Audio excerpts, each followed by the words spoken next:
नमस्कार दोस्तों, आज हम बात करते हैं संविधान के कुछ महत्वपूर्ण अनुच्छेद को जो अक्सर आपके एग्ज़ाम में पूछे जाते हैं। तो आज मोस्ट इम्पॉर्टेंट अनुच्छेद जो होते हैं उनके बारे में देखेंगे। पहले तो हम अपने संविधान के बारे में थोड़ी सी चीज़ें जान लेते हैं।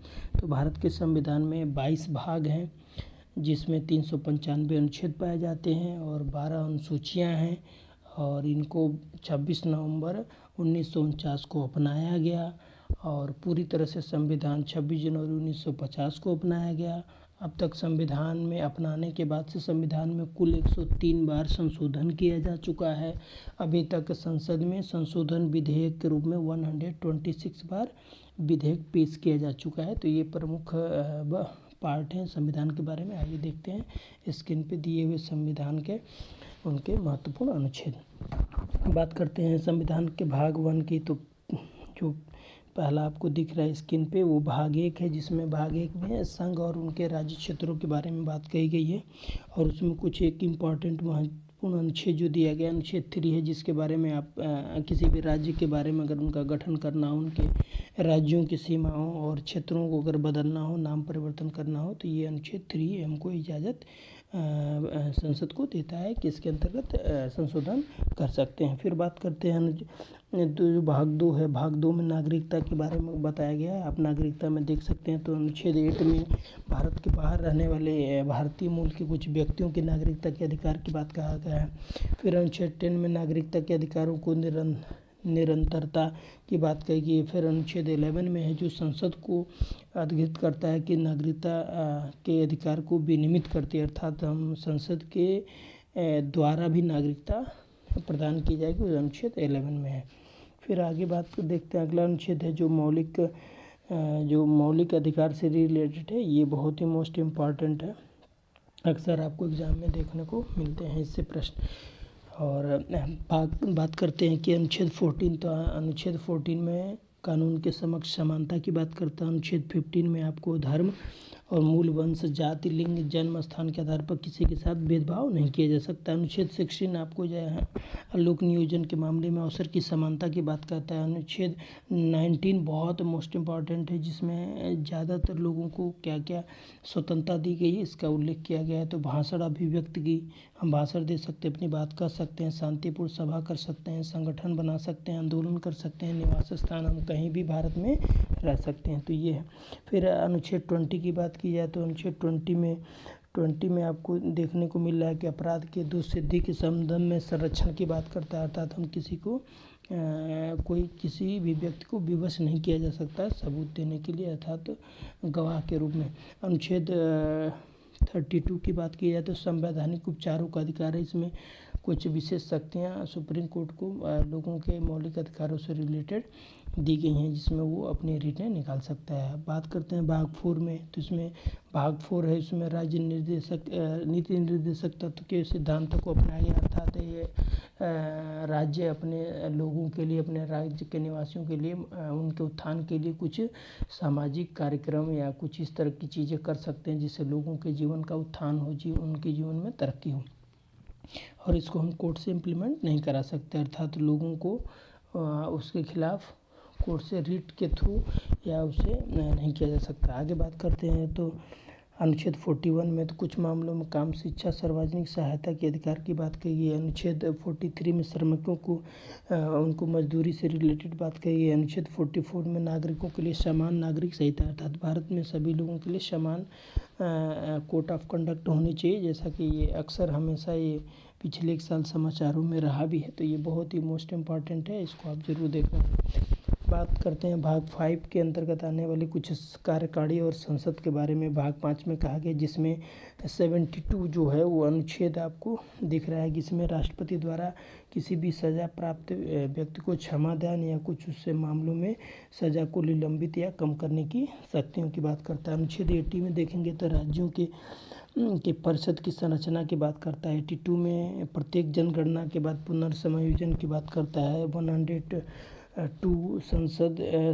सदस्यता के लिए जो योग्यताएं हैं उनकी बात करता है। 123 में संसद के अवकाश के दौरान अध्यादेश, अर्थात कोई भी चीज़ें संसद सत्र नहीं चल रहे हैं तो उसमें राष्ट्रपति अध्यादेश जारी करने की उनकी शक्तियाँ होती हैं, वो कर सकते हैं। अनुच्छेद 124 की बात की जाए तो इसमें सर्वोच्च सुप्रीम कोर्ट की स्थापना की बात करता है।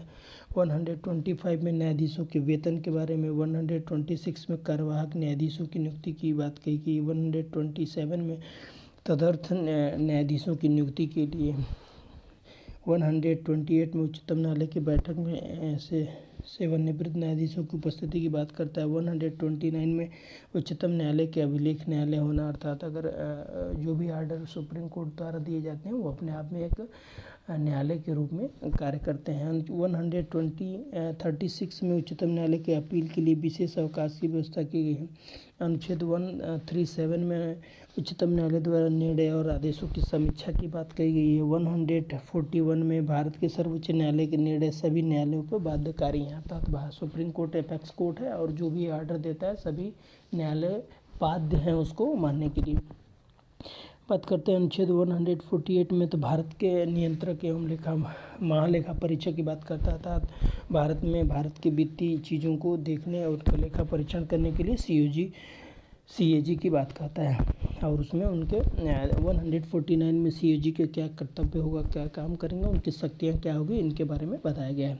अब बात करते हैं भाग 6 के बारे में। तो भाग 6 में आप देख सकते हैं, भाग 6 में राज्यों के बारे में कहा गया। तो भाग 6 में सबसे पहला जो अनुच्छेद 153 राज्यों के राज्यपाल के बारे में कहा गया। 154 राज्यों के कार्यपालिका शक्तियाँ उनके बारे में बताया गया है। अब अगला है 161 राज्यपाल की क्षमादान की शक्तियाँ। जैसे 72 में राष्ट्रपति के पास क्षमादान की शक्तियाँ होती, उसी तरह उससे कुछ कम राज्यपाल के पास क्षमादान की भी कुछ शक्तियाँ होती हैं, लेकिन इन कंपेरिजन राष्ट्रपति कम होते हैं। 165 में राज्यों के महाधिवक्ता की बात की गई है। 216 में अध्यादेश प्रख्यापित करने की राज्यपाल की शक्तियों की बात की। जैसे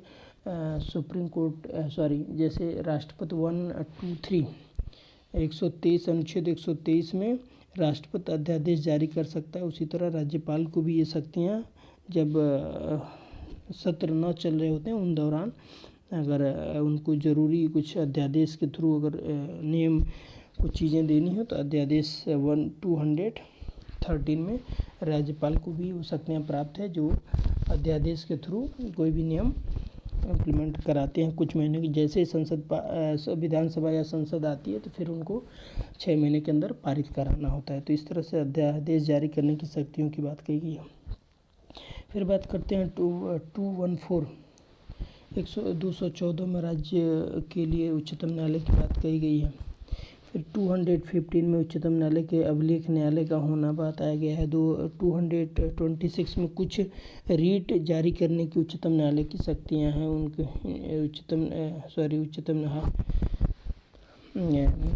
हाई कोर्ट द्वारा कुछ रीटें निकालने की शक्तियाँ हैं, उन्हें भी प्राप्त है। फिर बात करते हैं अनुच्छेद 233 में, तो जिला न्यायाधीशों की नियुक्ति की बात कही गई है। फिर अनुच्छेद 235 में अधीनस्थ न्यायालयों को नियंत्रण की बात कही गई है। फिर अब सबसे मोस्ट इम्पॉर्टेंट है ये आपका ये पंचायत भाग 9 के अंतर्गत आता है। कई बार एग्जाम में आपको ये पंचायत किस भाग में है तो ये भाग भी पूछा जाता है, इसको ध्यान रखेंगे। तो पंचायत भारत के संविधान में 9वें भाग में दिया गया है। फिर बात करते हैं इनके अनुच्छेद की, तो 243 में ये अनुच्छेद आपको 243A में ग्राम सभा की बात की गई है। 243B में पंचायतों के गठन की बात की। पंचायतों के गठन 1992 में ये संविधान संशोधन 73वें और 74वें संविधान संशोधन के तहत इनको भारत के संविधान में जोड़ा गया था। आज़ादी के समय ये पंचायती राज व्यवस्था नहीं थी, इसको बाद में संविधान संशोधन के थ्रू जोड़ा गया। फिर बात करते हैं भाग 12 में वित्त संपत्ति अनुबंध एवं सूट के बारे में। अनुच्छेद 266 में संचित निधि और लोक लेखा निधि की बात कही गई है। 267 में भारत की आकस्मिक निधि के बारे में बताया गया है। फिर आते हैं भारत के 280 में वित्त आयोग अभी लेटेस्ट इसका एक करंट अफेयर भी आप देख सकते हैं। अभी वित्त आयोग का गठन किया गया है। जो 2025 से 5 वर्षों के लिए गठन होता है, जिसका अनुच्छेद 280 में बताया गया है। और इसमें जो वित्त आयोग की जो चेयरमैन बने हैं अरविंद पनगड़िया, इनको वित्त आयोग का अध्यक्ष नियुक्त किया गया है। फिर बात करते हैं अनुच्छेद 300A में संपत्ति का अधिकार। संपत्ति के अधिकार पहले ये मौलिक अधिकारों के मूल अधिकार के तहत आता था, लेकिन अब इसको सरकार ने संशोधन करके इसको कानूनी अधिकार के रूप में दे दिया है। तो इसके लिए इसके लिए अनुच्छेद 301 में ऐड है ये। फिर बात करते हैं कि केंद्र और राज्यों के तहत सेवाओं के लिए, तो अनुच्छेद 312 में अखिल भारतीय सेवाओं की बात कही गई है। फिर बात करते हैं कि अनुच्छेद 315 में राज्यों तथा संघ, अनुच्छेद 320 में अब 15 में देख सकते हैं कि संघीय और राज्यों के लिए लोक सेवा आयोग की बात कही गई है। 320 में लोक सेवाओं के कार्य की बात कही गई है और 14A में न्यायाधिकरण की बात की गई है। 323A में प्रशासनिक न्यायाधिकरण की बात कही गई। इसी तरह भाग आते हैं 15। भाग 15 ये भी बहुत इम्पोर्टेंट है, अक्सर हमेशा समाचारों में बना रहता है। तो चुनाव आयोग, तो चुनाव आयोग से रिलेटेड बातें भाग 15 में है। और इसमें क्या अनुच्छेद हैं, तो 324 में निर्वाचन की अधीक्षण, निर्देशन, नियंत्रण निर्वाचन आयोग में निहित होना चाहिए, तो उनके अधिकारों को दिया गया है।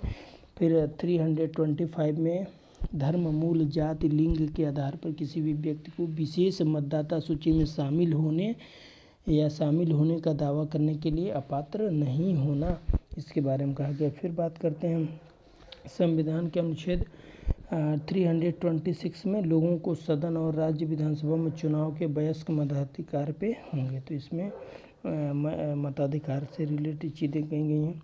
फिर आते हैं भाषा में, तो 17 जो भाग है वो राजभाषा के रूप में वर्णित है। उसमें दिया है कि 343 जो अनुच्छेद है वो संघ की राजभाषाओं के बारे में कहा गया है। 345 में किसी राज्य की राजभाषा या भाषाओं के बारे में कहा गया है। अनुच्छेद 348 ये बहुत इम्पोर्टेंट है, इसको आप ज़रूर नोटिस कर लेंगे, याद भी कर लेंगे। 348 में उच्चतम न्यायालय की प्रयोग की जाने वाली भाषाओं को भी बताया गया है। और फिर बात करते हैं आपात स्थिति, तो ये मोस्ट इम्पॉर्टेंट है। ये आपात स्थिति के बारे इनसे ज़रूर क्वेश्चन आपको देखने को मिलते हैं। तो आपात स्थिति भाग 18 में है और 18 में पहला जो अनुच्छेद है वो 352 है, जो बहुत इम्पॉर्टेंट है। आपात की उद्घोषणा, अर्थात हमारे देश में आपातकाल लागू होना होता है, तो अनुच्छेद 352 में बताया गया है। अनुच्छेद 356 356 में आपात राज्यों में राष्ट्रपति शासन लागू होना, कि अगर किसी संवैधानिक संकट जैसे सरकार उनको पूर्ण बहुमत नहीं मिलता है, तो 356 के तहत राष्ट्रपति शासन उस राज्य में लगाया जा सकता है, उनके बारे में कहा गया है। अनुच्छेद 360 वित्तीय आपात, अर्थात देश में वित्तीय आपात घोषित करना होगा, तो इनके बारे में 360 में इस अनुच्छेद में बताया गया है। फिर आते हैं संविधान संशोधन, तो जो 20वां भाग है इसमें संविधान संशोधन की क्या प्रक्रिया होगी इसके बारे में बताया गया है, इसको ज़रूर पढ़ लेंगे। तो 36 में संविधान के संशोधन करने की जो शक्तियां हैं वो सुप्रीम कोर्ट को दी गई हैं। तो इस तरह से दोस्तों इस संविधान से कुछ महत्वपूर्ण अनुच्छेद थे जो आपकी परीक्षा में किसी न किसी परीक्षाओं में ज़रूर पूछे जाते हैं, तो इसको ज़रूर आप एक बार मेमोराइज कर लेंगे। आशा करते हैं कि आपको लिए ये यूज़फुल रहा होगा। धन्यवाद दोस्तों।